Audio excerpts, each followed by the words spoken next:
Hello and welcome back to another tutorial. In this tutorial, we're going to create a diamond sword. So let's get straight into it. So first things first is when you go up to the snaps toggle, which is right underneath rendering and customize right at the top. And it's got a little free and a little magnet on it. So turn that on, and just in case it's not got the right settings, right click on it and make sure the only one that's ticked is grid points. If you got any others, turn them off and turn on grid points. So after you've done that, just create a square. 10 by 10 by 10 would be a good one. So that's now the reason why we turned on this snaps toggle thing is that now your square will only go every grid point. So if I was to hold down shift and copy it, it would be perfectly connected in that way. So that's pretty much what we're going to do. We're just going to you could do the same technique with any other Minecraft weapon or tool, like the mine pickaxe. Or so yeah, so just top view is very helpful to use, and holding down shift and copying them makes life much easier. So just go through it really easily and create the sword. Simple as that.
You may also want to quickly color code them.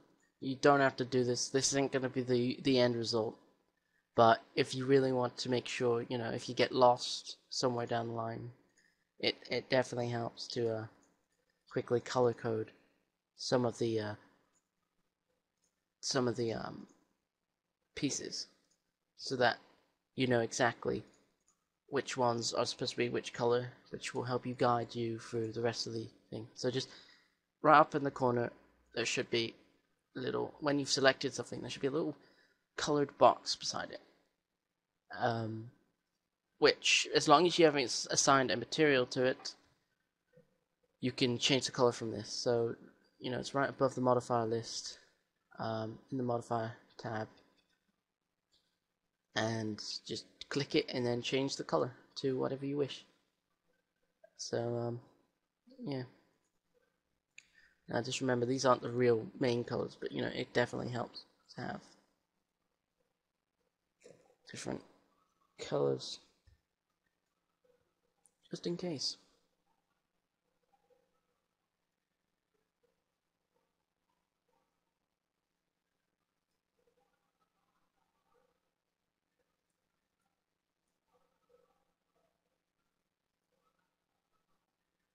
I've already done something wrong. They definitely help.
You can also change the amount of times you copy it if you know there's going to be a certain amount.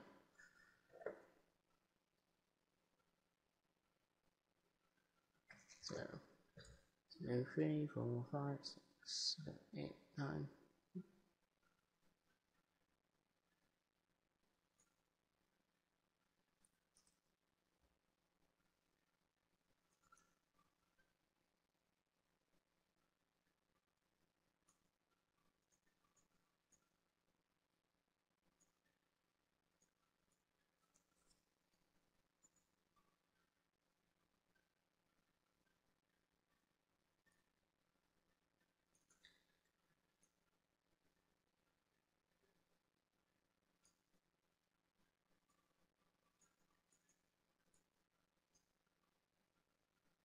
It's as simple as that.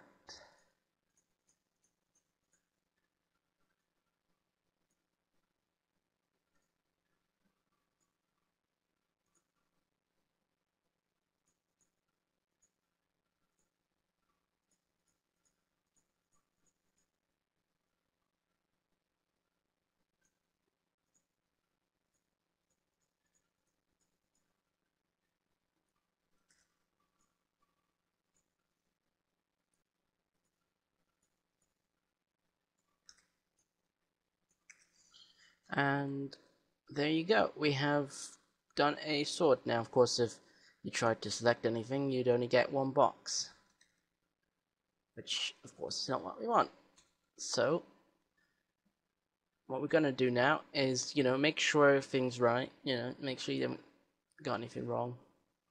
What we're going to do is just select any of them and convert it to a editable poly. So just click any of the blocks, any of them. Doesn't have to have all of them. And just, you know, right click and go down to convert to and go to convert to editable poly. And then under edit geometry and in the modifier tab, there should be attach. Now, if everything in the scene and everything in the entire file is just all the blocks, just, you know, click the little black box beside it, which I believe you can see. It should be right on the edge of the recording area. and just click it and it'll bring up a big attach list, and just from the top one to the bottom one, hold down shift and it'll select everything. Or you can go to select all, which is right beside this drop down box here, and just attach. Now of course all the colors will go, but now they're all connected, which is good. Now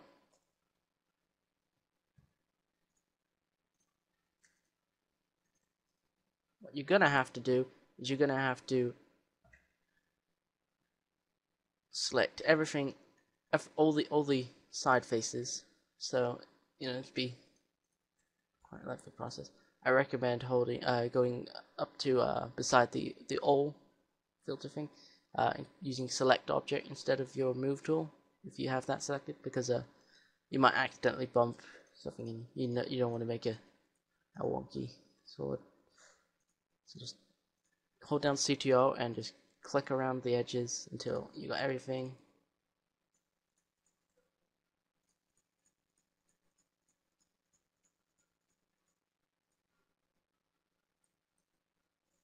Press F2 if you don't see the highlight, if you want the highlight.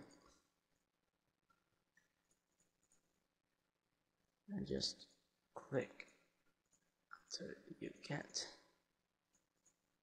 all of the side bits.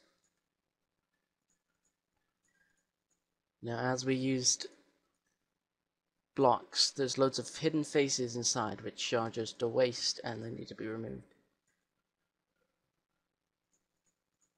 So select all these, and under the edit geometry again, there should be a hide selected. Click that and it will hide all the ones we just selected, and you should have loads of these weird ones inside. Now from the front view or any of them, by pressing F or something, just select all of those, and press delete because they're useless. We don't need them. And then after you've done that, there should be an unhide all button beside the hide selected. Press that. I don't think you can see it on mine because I think my screen captures cut it off. So just click that and it'll bring back everything. Now what you want to do is to go in selection, click the three dots, the vertexes, and just select everything and press weld. So now when you move one of these, they're all connected. They're not just moving that little box, which is good. So yeah, you've now created a sword. That's not it. We need to texture it now. So what I'd suggest doing first is selecting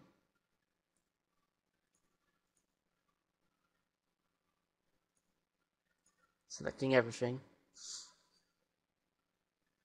and under polygon material IDs, which might be cut off again, sorry, actually I could move that over, so now you should be able to see set ID.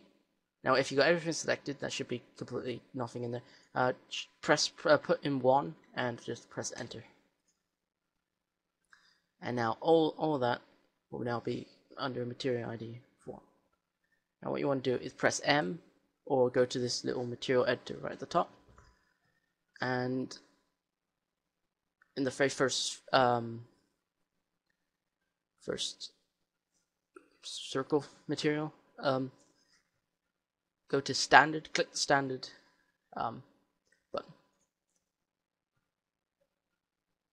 and then you want to go to multi/sub object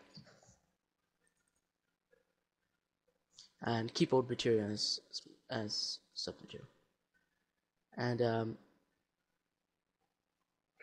you could now what you want to do is count how many shades of the color that's going to be in your sword. So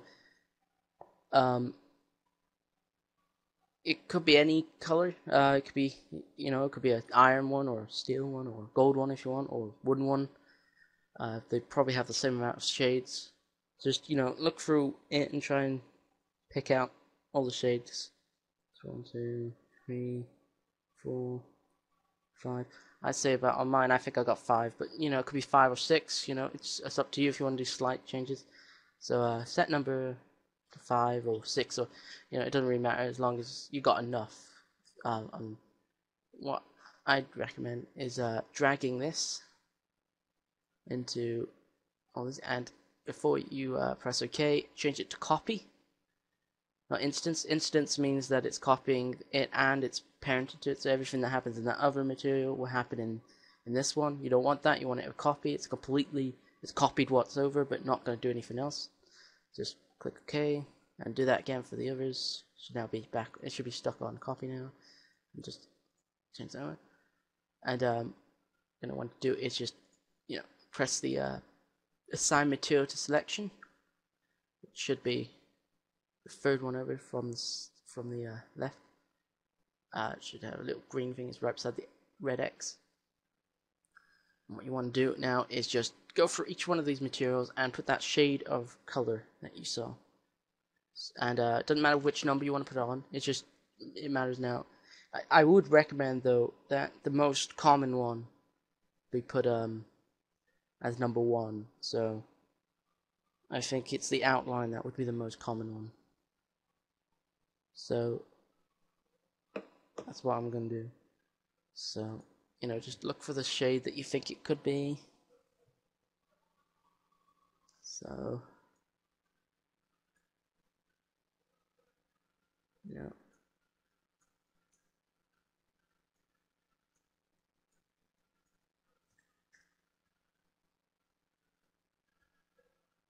you could always tweak it afterwards, so you don't have to get the finalized now. Just it's a good idea to get the idea of all the colors. I'm gonna do another thing you might want to do is copy over the other colors, because they should be quite close to color palette to it. So just back into the other one if you want, and go diffuse, right click and copy it, then go into the other ones and on the diffuse right click paste, and then tweak that color if you want.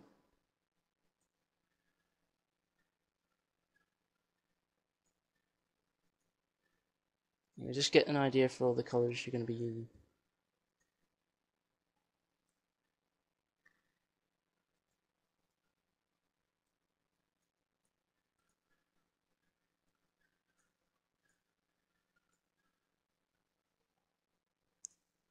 You might have more shades because it's up to you how many you have.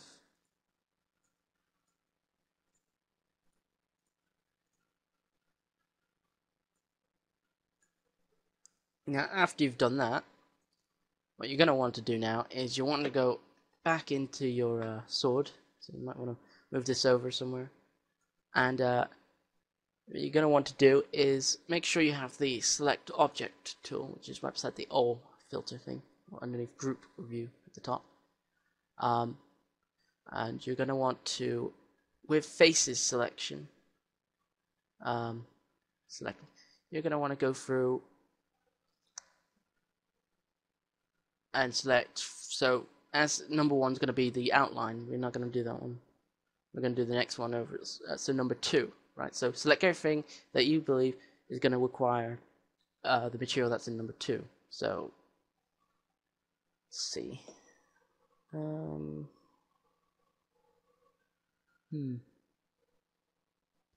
Okay.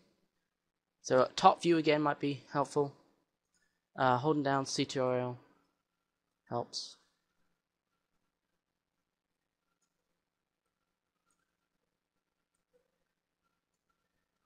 I probably have too few shades, so mine might not look as nice as yours at the end of it.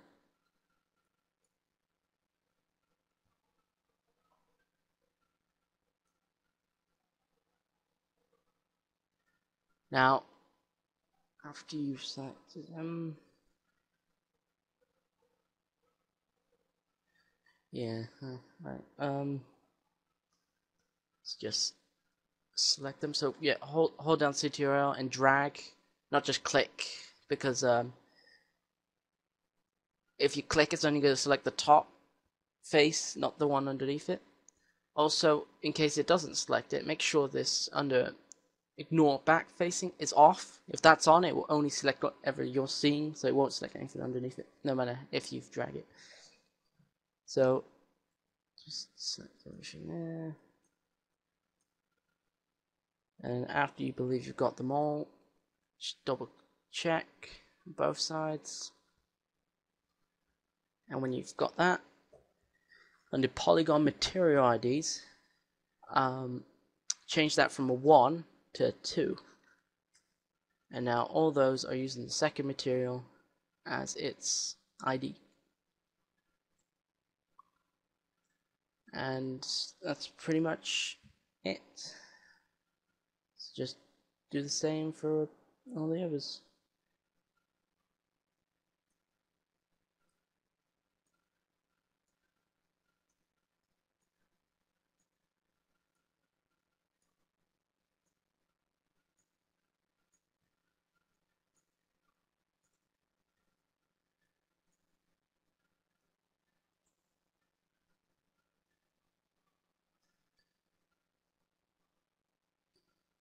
And I think that's number 3. As you can see, my shades aren't as good as what you'll probably get. I'm just rushing mine a bit. But as you can see, it looks like a sword. It's getting there. Probably had a third shade of brown probably in there.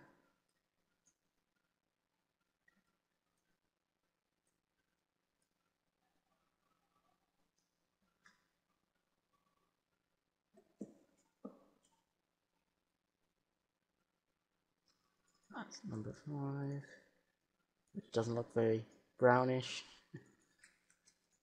which you can very easily change.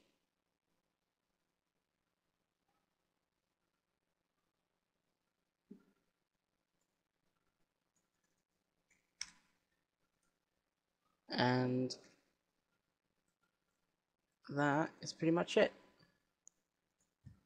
You now have